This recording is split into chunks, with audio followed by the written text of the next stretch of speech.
Hi everybody, it's Deanna coming to you again from Central Illinois, Zone 6A, and I am back for part 2 of 30 things I've learned in 30 years of gardening. And before I get started, I just want to share with you that I was on Janie's YouTube channel, Dig, Plant, Water, Repeat. And I gotta say, being chosen to be on her channel was just such a humongous joy, and I was so excited. I screamed. All right, so we're gonna go ahead and get started. Now remember, I wrote all this stuff down because I want to make sure that I'm not forgetting anything. So the first thing that we're gonna look at right now is this giant lilac here. All right, so you guys, this lilac was started from a tiny little sucker. So you see those little suckers down there? That tree came from that. And so obviously I grew this tree a long time ago. It has gotten humongous. Now it has gotten some bugs, and so I have treated that for borers, and it is making a comeback, but you can see I've had a part that has died out in the middle. So the neat thing about this, besides the fact that you can grow humongous lilacs from suckers, is that you can also keep the bottom trimmed up, which allows you to have a multi-stem tree. And so I just think this is something that's really neat, because you can actually have a tree in your yard that you did not have to pay for. All right, so the next thing that we're going to talk about is this plant right here. This is called donkey tail euphorbia, and it is one of my favorite ground covers. The way that blue just really pops off from all the other colors in the garden makes me super excited. It does spread by seed, so you will get them coming up in different places. They're super easy to take out. The only thing I wanted to tell you that I have learned about these specifically is that they do have sap that can be very irritating to skin. So you just want to make sure, if you get yourself some of these, that you're careful with it. Okay, the next thing I want to show you is back on this other side here. Let's go back this way. Okay, so here's a pot with some coleus that I grew from seed. And basically what I want to show you is, if you've never collected seed before, coleus are super easy to collect seed. So basically what you do is, you see right here where you have this brown stem, what you would do is come up to the stem, and let's see if this might have already dropped all of its seed, but you come up to the stem. Yep, see those little black spots right there?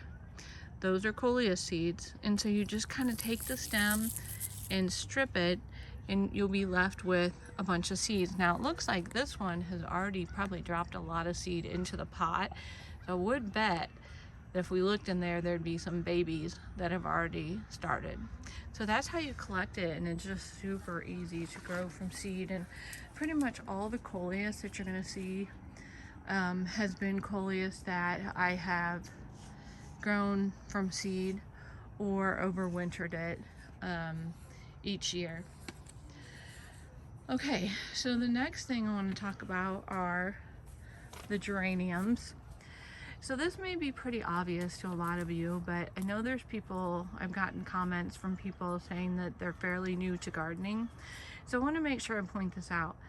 The more you take these blooms, and I take them when they're not much farther along than this, the more you take them off and pinch them back, the more this will send up more and more bloom. So pinching them back is just great for geraniums. It just makes them so much more full of blooms. And then the next thing I want to talk about, we're going to come down here, is this plant right here. So this is a Baptisia, and I've heard people say it different ways, but that's how I've learned to say it. This plant just has beautiful blooms early spring, and there are long stemmed blooms, and they're so pretty. But the thing that I want to tell you about this, and I don't know if I've mentioned this before, but this plant is almost impossible to dig up. My mom had one, and I was going to bring it here, and we could not get it out of the ground. The other thing I just want to share with you, this makes an excellent flower for your flower arrangements. The greenery of it with that kind of a blue silvery color in your flower arrangement is so pretty. Okay, so the next thing that I want to show you is this plant right here. So this is floss flower, or a dwarf ageratum. And basically I want to show you how easy this is to collect seeds. So if you take this right here and you pop that off and you hold it in your hand and just kind of smush it around, you'll see that the darker parts that come out of this are actually your seed. And if you just throw it down there right now, you'll actually end up with some more. But I did, all the ones that I grew this year were from seed that I collected from these last year. All right, so another thing I want to talk about is up here. I'm going to show you, let's see if I can find you a good example. I've cut this back already. Back in there, I have some penstemon. I don't know if you'll be able to see it down in there, but I have a variegated penstemon. And what I want you to know about that is that plants that are variegated can revert back to green. So what'll happen is, oh, here's one right here. So this is one that self-seeded itself, and it was variegated, and now it's just green.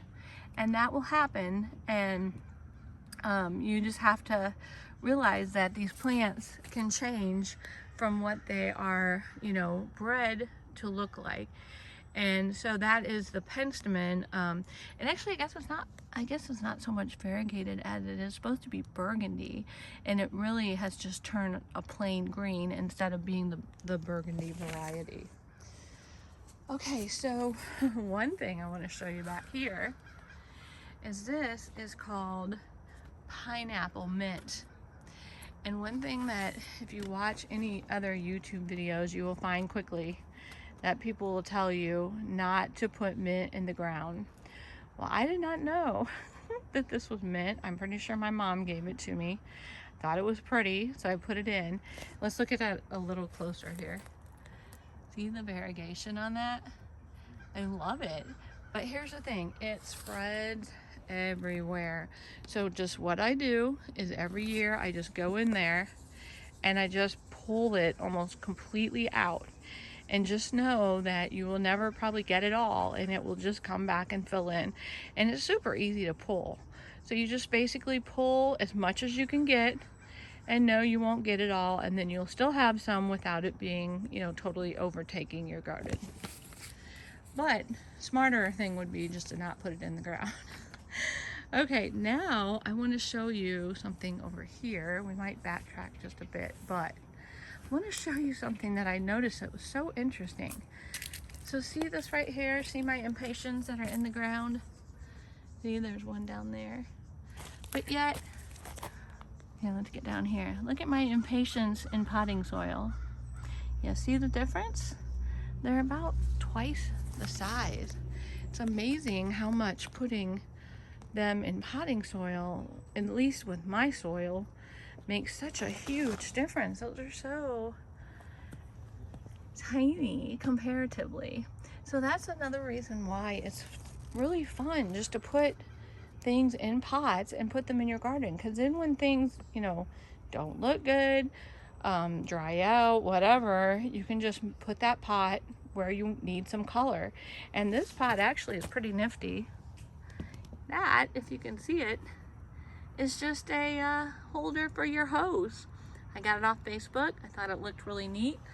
and that's a good drain hole right there. And it just does great as a pot. Another thing I want to show you is something I've kind of decided is to no longer put any, I just stepped on my floor impatient, to no longer put brown coral bells in the ground, because it's kind of pointless. You can't see them. So why am I paying for something that I can't see? So that's one thing I've learned, is not to put brown coral bells in the ground. All right, another thing I want to show you is over here. You see this, you guys? This is what you buy in the spring to put in your pots. It's what they call an annual vinca. But guess what? Not really annual. It comes back. So this vinca, I just let it go. I mean, I kind of like its habit. All that was just a plant that was in a pot that touched the ground and rooted in, and now I have it all over in here, and I just leave it because I like the variegation of it. I like its growth, the way that it grows and lays. I just think it's really pretty, so I leave it in there. So annual vinca, not really annual. Ooh, sorry, the mosquitoes are terrible. All right, so now let's see, let's go back this way slowly. Look at that, look at those. Oh. All right, and let's look down here. So here's something that I sure didn't know until only about a week ago. I think that Laura said this on Garden Answer. Did you know that these hen and chicks, that when the mother has a baby or has a flower, that the mother dies? See how it just kind of rotted away? I had no idea that once this plant flowers, the mother dies and all the little babies stay. That was something that I just learned, and that was totally new to me. Another thing I wanted to show you was this. I'm really starting to love putting grasses in the shade. I didn't really realize that you could do a bunch of grasses in the shade, and these have really just done really well. I think they're actually made for the shade. Let's look at this here. I can get it out. It's called Carex Bulls Golden, which it says that it takes half shade to, full shade. So look at the texture that this adds to your garden. I just think that's amazing, especially amongst all the other types of leaves. Really neat. Okay, so now let's go this way. Yeah, the dog is doing a job on our grass. Kind of give you an expanded look. I think sometimes people forget to give you more of an overall look. All right, let's go this way. And let's look at right here. Let's go right over to here. Okay, so what I want to show you is how some of the coleus have holes in the leaves.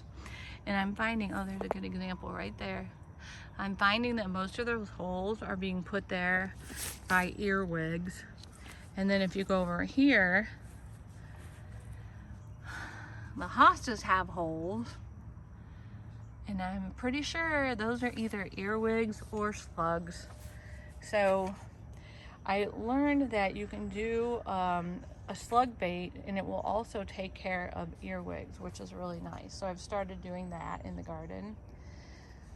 All right, so now the next thing I want to show you is this right here. This is a smoke bush. Smoke bush come in burgundy forms, which this one is green right now, but when it starts putting on new growth, it will turn burgundy. And it comes in lime form. But the thing that's so cool about it, you guys, is that plant will look like, here, let's give you some more panned out shots here. that plant will look like that. That plant right there is 3 years old. So they grow like crazy. So my point in doing that, turn your back around slowly. My point in doing that is that I had larger lilacs that I had to take out, and I put these in there in place, and these are going to block my neighbors in 2 years. So I'm really looking forward to that. All right, the next one on the list here is down here.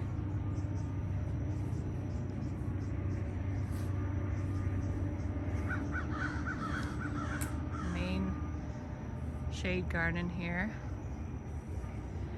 And this plant right here with the blue blooms is called Browalia.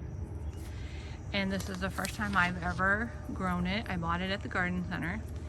And it has bloomed the entire time I've had it. And it's really nice to have something in the shade that offers some color other than like pink and white. And so I'll definitely be doing this. I'm going to try to grow it from seed. I've grown it from seed before, and each time I did, it was kind of weak, and then they just kind of fizzled out. So I'm going to start them early and see if I can't get these to a bigger size and try to have many more of them in the shade garden next year. Now, I want to show you this back here. So this right here is a bottle brush buckeye. And I was looking for a plant that would get really large so that would block this whole back view and still bloom in the shade, and that's what a bottle brush buckeye does. And so I was pretty excited about that. So it's not looking the best right now, but I'm hoping, that's only its first year, I'm hoping it pops out of it. Okay, the next thing on our list is, let me go down here. Look at that. Okay, so I want to show you, and I don't know if anyone is, if a lot of people know this, but basically if you have a water feature like that, it's really great to put like a rock in there to help the bees, and I think the butterflies, to have a place to sit to where they're not, they can kind of get wet without, falling into deeper water. So if you have a bird bath, put a little rock in there so that they have a place to sit. All right, now, next, I want to show you this sweet potato vine. I think a lot of people don't realize that sweet potato vine does really well in the shade. And I found that out one year, put that in there, and it has just done really well. And so what I started doing is just kind of, if they get broke off by the chipmunk or whatever, stick them in water, root them, pot them back up so that I'm not out. And I just like how that adds some color. Well, I guess I have plenty of color right there, but I like that anyways. Go over here. Look at this. Did you guys know that now there is a lime catmint or nepeta? And I think that's going to be gorgeous when that gets bigger. I just bought that like a couple months ago, and I think having a catmint, they're just such a good flowering plant. I think it would be great to have that with that chartreuse. Sorry, the mosquitoes are horrible. The chartreuse foliage. Okay, now I want to talk to you about these right here. So these echinacea, last year, these right here and these right here, I thought had what is called Astor's yellow. And Astor's yellow is a disease that basically causes your coneflower to have misshapen petals, to have misshapen tops on the cone, or to even maybe have a weird color. And so mine had these weird like growths coming out the top, and everyone told me, oh, it's Aster's yellow, throw it away. But then someone else said, but it also might be mites. And so I decided to wait and take my chances, and they're perfectly fine this year. So I guess my learning on that is don't be too quick to throw something in the garbage just by what people are telling you, you know, on a Facebook page. Just real quick, I want to tell you that I got Laura Edition Auger from Garden Answer, and it has just been a game changer. I have planted so much this year, whereas I would have had my stepson help me, and I have just done so much of it myself. You guys, that thing is like no other. So don't do a cheap auger. Get the good one, and you will not be sorry. Alrighty, so now we're gonna go over here and look at the dahlias. Look at this. I wanted to show you that dahlias are like snapdragons. If they fall over, that's one dahlia. If they fall over, they just start sending shoots up towards the sun, and they'll bloom all along the part where they fell over. So this fell over in a storm. I didn't realize it, and it just shot up all of these blooms all along the way. Look at this thing. Isn't that beautiful? One of my friends from church gave me this, so I'm not really sure what variety it is. And then I just wanted to kind of share it too, and I'll show you this other variety over here while I'm talking. Look at this one. This was the first year that I was successful storing dahlias. What I did was I basically just wrapped them all in saran wrap and then put them in layers with newspaper and put them in a medicine cooler, which was like styrofoam, and put them in the garage. Now my garage got down to easily got down to like, let's see, if we get down to like 20, that it's like 0 in my garage. And these guys came through and everybody was fine and nobody rotted. So I was getting to the point where I was about to give up on dahlias because they just seem like a lot of work to me.